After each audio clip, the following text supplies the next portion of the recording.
एकजुट, चेतना के चित्रकूट, पवित्रता के पावनकूट, आत्मीयता के अमरकूट ऐसे शमन भगवान महावीर के चरणों में कोटि कोटि वंदन। तप के तपोवन, उपासना के उपवन, चारित्र के चंपकवन ऐसे परम पूज्य गुरुदेव गुरुवर्या के चरणों में शत शत वंदन।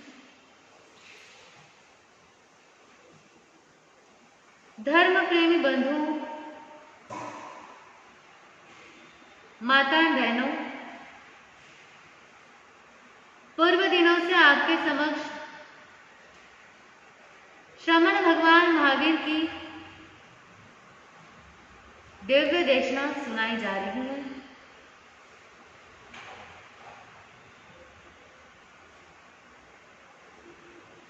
कहा जाता है कि हमारे जीवन व्यवस्था को बिगाड़ने वाली, हमारे जीवन की एक बहुत बड़ी दुर्बलता है ऐसी, जिस पर हमें विचार करना है, चिंतन करना है कि जो यदि हमारे जीवन में आ जाए तो व्यक्ति ना तो सुख भोग सकता है और ना दूसरों को दे सकता है, ना संपत्ति का उपभोग कर सकता है, ना उसका उपयोग कर सकता है।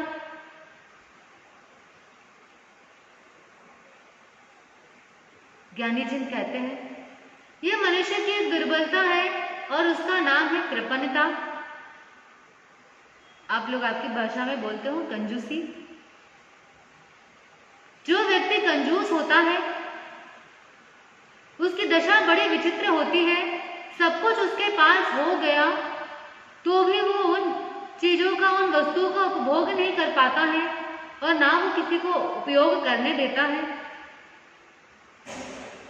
हमारे यहाँ कंजूस व्यक्ति को अच्छा व्यक्ति नहीं माना जाता। भारतीय संस्कृति में कृपणता एक दुर्गुण बताया गया है मनुष्य का, और उदारता एक मनुष्य का सद्गुण है। हमें विचार करना है, चिंतन करना है, अपने भीतर में झांक कर देखना है कि क्या हमारे भीतर में कृपणता है, क्या हम कंजूस हैं। जब कभी भी कंजूस की बात आती है तो हमारे सामने एक ऐसे व्यक्ति की छवि उभरती है कि जो व्यक्ति बड़ा धनवान है, समृद्धशाली है, बहुत पैसा है उसके पास, लेकिन वो किसी को कुछ देता नहीं, लेता नहीं, अपना धन किसी को देता नहीं है, उसका सत्कार्य में उपयोग नहीं लगाता, परिवार में भी देता नहीं, बस इकट्ठा ही करता रहता है। हम उसे कहते हैं मक्खी चूस। धन तो है लेकिन वो उसका उपयोग नहीं कर रहा। लेकिन कृपणता सिर्फ धन की कृपणता नहीं होती। ज्ञानी जन कहते हैं कि जीवन में 4 कृपणताएं व्यक्ति की होती है, और जब तक ये 4 कृपणताएं रहेगी व्यक्ति का जीवन सही दिशा में, सही तरीके से आगे नहीं बढ़ पाता। सबसे पहली है शब्दों की कृपणता, दूसरी है वैचारिक कृपणता, तीसरी है समय की कृपणता, और चौथी है संपत्ति की कृपणता।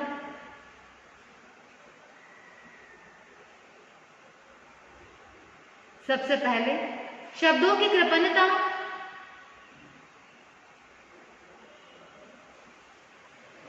मतलब हम हमारे शब्दों को बोलने में भी कृपणता दिखाते हैं, कंजूसी दिखाते हैं। जहां हमें बोलने की जरूरत हो, मीठा बोलने की जरूरत हो, वहां हम बोलते नहीं हैं। जहां आवश्यकता है वहां नहीं बोलते, और जहां जरूरत नहीं है वहां बोलते ही रह जाते हैं। विचार करो, अपने मन के भीतर को झांक करके देखो भीतर में कि क्या हम आवश्यकता पड़ने पर मीठे बोल बोलते हैं।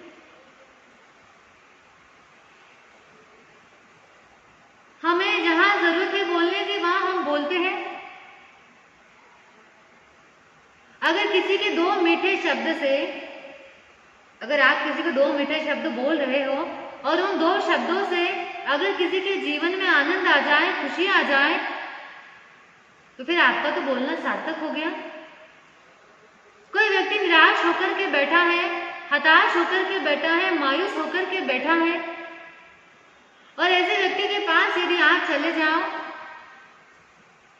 दो मीठे शब्द प्रेम से बोल दो, भाई क्या बात है, क्यों उदास है, क्यों चिंता करता है, सब ठीक हो जाएगा। अगर ऐसा बोल दिया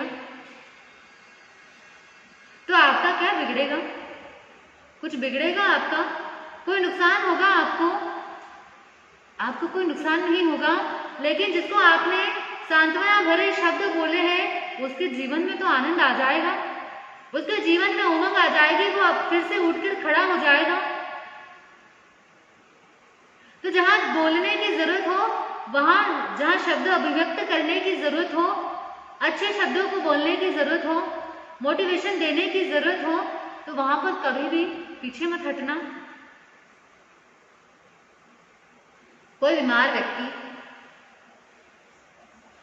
सोया हुआ है एक जगह पर, आप चल रहे हो, आगे बढ़े हो, आपने उस व्यक्ति को देखा, अनदेखा कर दिया, अरे बीमार है, पड़ा है, हमें क्या लेना, हमें क्या देना, आगे बढ़ रहे हो।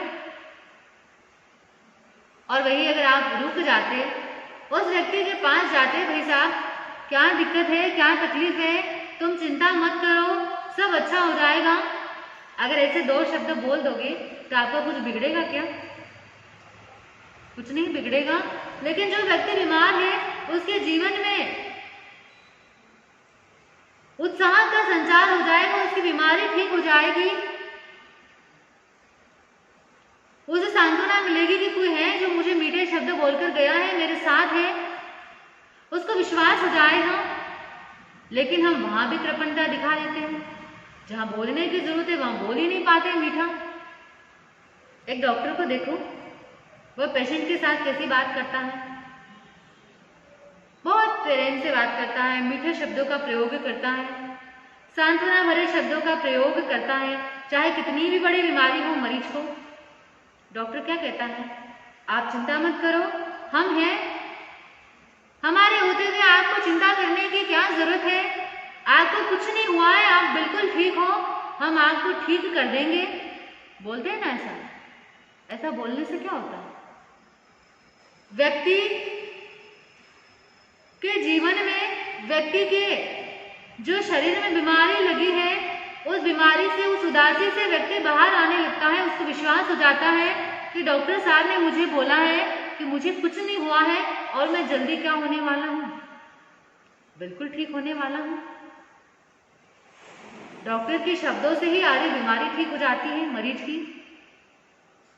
हमें विचार करना है कि हमारे शब्दों से भी कई लोगों की जिंदगी बदल सकती है, कई लोगों को प्रेरणा मिल सकती है। यदि हमने किसी व्यक्ति को अगर प्रेरणा दे दी, दो शब्द मीठे बोल दिए, तो उसका जीवन पुनः खिल सकता है।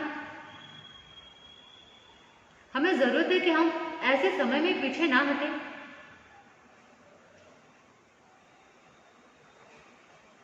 आप बोलते हो या नहीं बोलते हो? हमेशा चुप रहते हो या कुछ बोलते हो?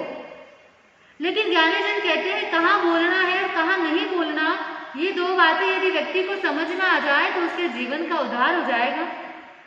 लेकिन गड़बड़ी ये हो जाती है, जहाँ नहीं बोलना है व्यक्ति वहां बोल जाता है, और जहाँ बोलने की जरूरत है वहां बिल्कुल मौन हो जाता है, चुप हो जाता है, कुछ बोलता ही नहीं।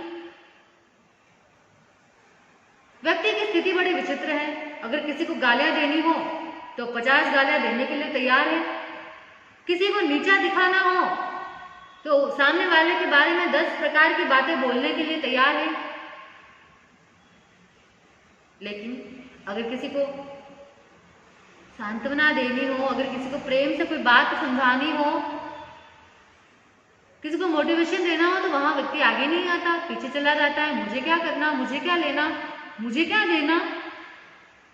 लेकिन ज्ञानी जन कहते हैं कि जहां आपके शब्दों की अहमियत है, जहां आपके शब्दों का बोलने का कोई औचित्य है, मतलब है, वहां पर अपने शब्दों का प्रयोग करो, मीठे शब्द बोलो, क्योंकि आपके शब्दों को सुनकर के कई लोगों के जीवन में क्या हो सकती है,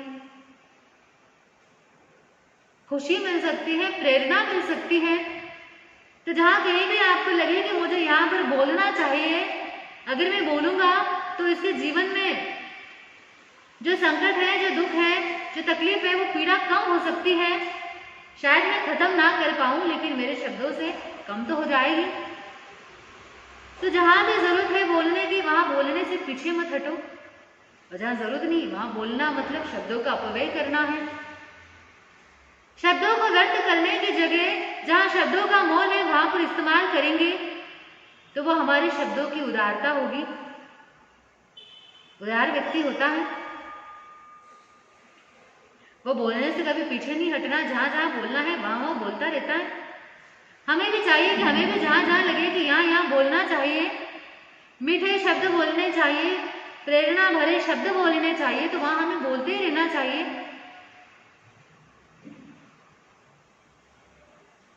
तो ज्ञानी कहते हैं कि शब्दों की कृपणता से अपने आप को बचाओ, शब्दों में कंजूसी मत रखो, शब्दों में उदारता रखो। सबसे पहली बात है शब्दों की कृपणता, और दूसरी बात है विचारों की कृपणता। अगर आपके पास कोई विचार है, अच्छे विचार है, तो आप उसको सिर्फ अपने पास मत रखो, आप उसको लोगों में भी बांटते चलो। भगवान महावीर स्वामी कहते हैं कि यदि आपके पास कोई अच्छा विचार है, कोई अच्छी सोच है, तो सिर्फ आप अपने तक मत रखो, उसे हर व्यक्ति तक पहुंचाओ। हमारे जो तीर्थंकर भगवान हुए, उनके पास ज्ञान था तो उन्होंने वो ज्ञान सबको बांट दिया, क्योंकि विचार बांटेंगे तो वो बढ़ेंगे। आप अच्छे विचारों के धनी बनोगे तो आपके जीवन में भी प्रगति होगी, और आपके आसपास आने वाले लोग भी आपसे प्रेरणा ले सकते हैं। अगर कोई व्यक्ति आपसे परामर्श लेने के लिए आया है, कोई सलाह लेने के लिए आया है, तो आप उसको अच्छी सलाह दो। अच्छे आपके पास अच्छे विचार है तो आप सामने वाले को अच्छे विचार दो, क्योंकि यहां देने से कुछ घटने वाला नहीं है, कुछ घटेगा। अगर हम अपने विचार किसी को देंगे तो हमारा कोई नुकसान होने वाला है, नहीं होने वाला। अगर किसी व्यक्ति के पास 1 रुपया है और वो सामने वाले के पास भी 1 रुपया है, अगर एक व्यक्ति ने दूसरे व्यक्ति को 1 रुपया दिया, सामने वाले ने भी उसे 1 रुपया दे दिया, तो दोनों के पास 1-1 रुपया ही रहेंगे। और यदि किसी के पास 1 विचार है और सामने वाले के पास 1 विचार है, अगर हमने किसी को 1 विचार दे दिए, सामने वाले ने हमें 1 विचार दे दिए, तो दोनों के पास कितने विचार होंगे? एक तो उनके पास है और एक और मिल गया, तो 2-2 विचार दोनों के पास होंगे। यह है विचारों का अंक गणित, जहां देने से बढ़ता है, घटने का कोई काम ही नहीं। तो हमारे विचार भी ऊंचे होने चाहिए, तभी तो हम अपने जीवन में अच्छे कार्य कर सकेंगे। जिस व्यक्ति का जीवन जितना महान बनता है, उसके पीछे उसके विचार भी उतने ही महान होते हैं। जितने ऊंचे विचार उतना ऊंचा जीवन, और व्यक्ति का विचार जितने हल्के होंगे उसका जीवन भी उतना ही हल्का होगा।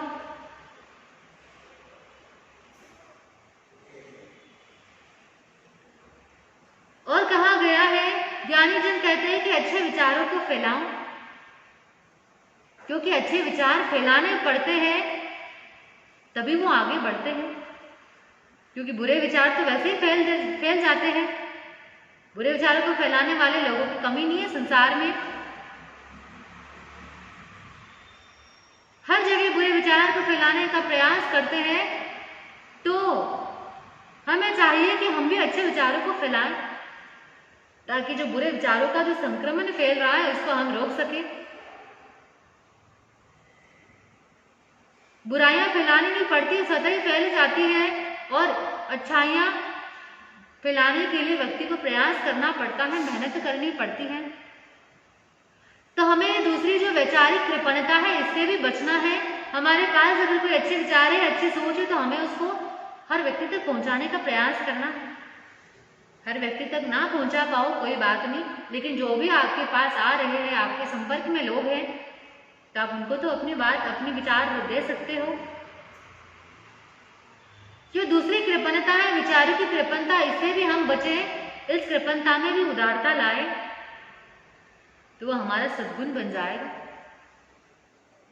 और तीसरी बात है समय की कृपणता। आज मनुष्य की दशा बड़ी विचित्र है। किसी को भी देख लो, किसी के पास समय नहीं है, टाइम ही नहीं है, सब बिजी है। काम की बात पूछो, कहेंगे कि काम की तो बात ही मत पूछो, काम क्या है पता नहीं, लेकिन हम तो बड़े बिजी हैं, हमारे पास तो फुर्सत ही नहीं है एक क्षण की भी,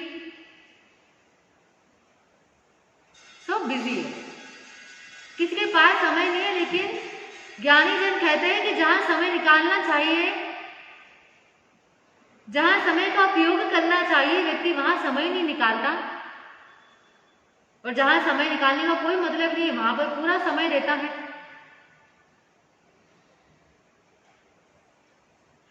देख लो आप, पान के ठेले पर, चाय की दुकान पर कितने लोग हैं जो घंटों तक बातें करते हैं, उनके पास समय की कोई कमी नहीं है। कई सारे लोग, अगर एक बार 2-4 लोग इकट्ठे हो गए, कहीं चौपाल पर बैठ गए, फिर जो बातें शुरू हो जाती हैं, कई घंटे बीत जाए कोई फर्क नहीं पड़ता, समय का कोई पता नहीं चलता उनको। फिर कहते हैं कि हमारे पास तो समय ही नहीं है, टाइम ही नहीं है, हम तो बड़े बिजी इंसान हैं। परिवार के लिए समय नहीं है, संघ समाज के लिए समय नहीं है, धर्म के लिए समय नहीं है,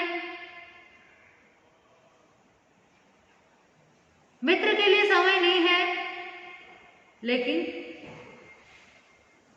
बातें करने के लिए व्यक्ति के पास बड़ा समय है। सोशल मीडिया पर समय गंवाने के लिए बहुत समय है। समय को बर्बाद करने के लिए व्यक्ति के पास बहुत समय है, लेकिन समय को सार्थक करने के लिए व्यक्ति के पास क्षण भर की फुर्सत नहीं है। सामायिक कर लो, हमारे पास टाइम नहीं है। प्रवचन सुन लो, हमारे पास समय नहीं है। प्रतिगमन कर लो, समय नहीं है। कोई भी धर्म की क्रिया में व्यक्ति के पास समय नहीं है। घर परिवार के लोगों के लिए व्यक्ति के पास समय नहीं है, लेकिन समय को बर्बाद करने के लिए पूरा समय दे रहे हैं। व्यक्ति की दशा बड़ी विचित्र हो रही है। समय को व्यक्ति बर्बाद कर रहा है, लेकिन जहां समय देना है वहां उसके पास बिल्कुल समय नहीं। समाज में देने के लिए समय नहीं है कि हमें धर्म स्थानक में आने का समय नहीं है, हमें समाज के कार्यक्रमों में आने का समय नहीं है, हम तो बड़े बिजी इंसान हैं, हमारे पास मरने की फुर्सत नहीं है। और घंटों तक बाहर खड़े रह के, धर्म स्थान से के बाहर खड़े रह के बातें कर लेंगे, गली चौराहे में बातें कर लेंगे, टीवी देखने में समय बर्बाद कर लेंगे। कितने ही घंटे एक पिक्चर देखने बैठ जाओ तो घंटे कहाँ जाते व्यक्ति को पता ही नहीं चलता। यूं समय निकल जाता है, ऐसे समय बर्बाद हो जाता है। वहां समय है लेकिन यहां समय नहीं है। क्यों? हमारी दशा बड़ी विचित्र हो रही है। एक व्यक्ति बहुत धनवान था, रात के समय में घर पर आया। बेटे ने कहा, पिताजी मुझे आपसे बात करनी है। पिता ने कहा, बेटा मेरे पास टाइम नहीं, मैं बहुत बिजी इंसान हूँ, मैं सुबह से ऑफिस में लगा रहता हूँ, अभी मुझे फुर्सत मिली है, अभी मैं घर पे आया हूँ। बेटे ने कहा, ठीक है। पिताजी की यही रोज की आदत थी। बेटा रोज बोलता है, पिताजी मुझे 2 मिनट बात करनी है आपसे। पिताजी कहते, नहीं मैं अभी बिजी हूँ, मुझे ऑफिस जाना है, अभी मैं मीटिंग में हूँ, अभी मैं बात नहीं कर सकता, मैं बाद में बात करूंगा। बेटे ने फोन लगाया, पिताजी मुझे आपसे बात करनी है। उसने कहा, बेटा नहीं मैं बिजी हूँ, अभी क्लाइंट के साथ बात हो रही है, अभी मैं ऑफिस में हूँ, अभी मेरे पास बिल्कुल फुर्सत नहीं है। बेटे को पता लग गया कि पिताजी के पास मेरे लिए कोई समय नहीं है। एक दिन पिताजी के पास पहुंच गया, पिताजी से कहा कि पिताजी, मैं जब भी आपसे बात करने की कोशिश करता हूँ मुझे एक ही जवाब मिलता है कि मैं बड़ा बिजी हूँ, मेरे पास टाइम नहीं है, मैं ऑफिस में हूँ, मैं मीटिंग में हूँ, मैं क्लाइंट के साथ बात कर रहा हूँ, मैं यहाँ हूँ, मैं वहाँ हूँ, बिल्कुल समय नहीं है आपके पास। पिता ने कहा सही बात है, मुझे तो इतना बड़ा बिजनेस संभालना पड़ता है, मेरे को तो मरने की फुर्सत नहीं है, बिल्कुल समय नहीं है। बेटे ने कहा पिताजी ठीक है आपके पास टाइम नहीं है, कोई बात नहीं, लेकिन मैं आपसे एक बात पूछता हूँ, आप 1 घंटे में कितना कमा लेते हो? पिता ने हिसाब लगाया और हिसाब लगा करके बेटे से कहा कि बेटा मैं 1 घंटे में 5,000 रुपया करीब कमा लेता हूँ। बेटे ने कहा ठीक है। घर गया, अपना गुल्लक तोड़ा, उसमें से 3,000 रुपये मिले, 2,000 कम थे, माँ से मांग लिए और 5,000 लेके पिताजी के पास पहुंचा और पिताजी के हाथ में 5,000 थमा दिए और कहा पिताजी ये लो आपके 1 घंटे की कमाई, अब तो मुझे 1 घंटे का समय दे दो, आपके 1 घंटे की कमाई तो मैंने चुका दी, आप मुझे अभी तो समय दे सकते हो अपना, क्योंकि इसी को कमाने के लिए तो आपके पास मेरे लिए समय नहीं है। तो ये बड़ी विचित्र दशा हो जाती है व्यक्ति की कि ये बिजीपन के व्यक्ति इतना आदी हो गया है कि अपने परिजनों से, अपने संतान से, अपने मित्र से, सबसे ही वो दूर हो गया है। घंटों तक पास में बैठे रहते हैं लोग, पास में बैठ जाए लेकिन उनकी बात नहीं होती है आपस में, सब अपने अपने मोबाइल में लगे पड़े हैं। मोबाइल में घुसने का समय है लेकिन लोगों आपस में पास में बैठकर भी बात करने का समय नहीं है, क्योंकि हमारे पास समय को बर्बाद करने का साधन है लेकिन समय को सार्थक करने की हमारी कोई इच्छा नहीं। तो ज्ञानी जन कहते हैं कि जहाँ समय देना आवश्यक है, धर्म स्थान में, परिजनों में, जहाँ आपको लगता है कि समय दे वहां पर देना चाहिए, क्योंकि जो आप समय को देकर के पा सकते हो आप वो पूरी संपत्ति देकर के भी कभी नहीं पा सकते। तो हमें जहाँ भी समय देने की आवश्यकता है हमें वहाँ पूरे समय देना चाहिए। समय की कृपणता वहाँ मत दिखाइए जहाँ जरूरत है और व्यर्थ की बातों में अपना समय बर्बाद मत कीजिए। समय को सार्थक और सफल बनाएंगे और इन 3 कृपणता के ऊपर यदि आप विचार करेंगे तो निश्चित ही हमारा जीवन एक अलग दिशा में आगे बढ़ेगा। इतना ही बोलकर बोलिए भगवान महावीर स्वामी की जय हो। बोले परम पूज्य गुरुदेव श्री जैन दिवाकर चौथ मंजिल महाराज साहब की जय।